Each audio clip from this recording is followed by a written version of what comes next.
Hey everyone, welcome back to the channel. Today I've got something really exciting to share with you. We're going to be talking about the 19V 2.37A 45W 4.0 by 1.35mm laptop AC adapter charger for Asus VivoBook E403NAF 510UA-X456UX.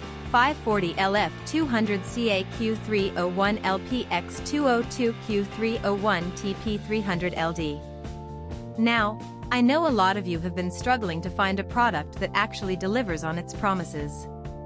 You spend your hard-earned money, you wait for it to arrive, and then it turns out to be nothing like what was advertised. Sound familiar?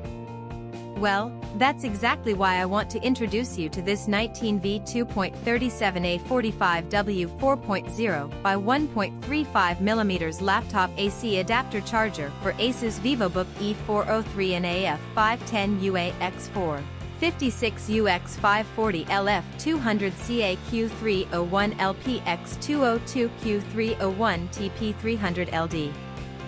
This product is designed to solve that exact problem. It's built with premium quality materials, it works exactly as described, and it's made to last. And here's the best part, right now, there's a special discount available. You can get it for just US $20.08, which is an incredible deal compared to similar products out there. The reviews speak for themselves, thousands of buyers have given it top ratings, and it's already been shipped to customers in over 50 countries around the world. People are loving it everywhere, from the United States to Europe, Asia, and beyond. So if you're interested, click the link in the description below to grab yours now before this deal expires. Thank you so much for watching. If you found this helpful, don't forget to like, comment, and subscribe. I'll see you in the next one.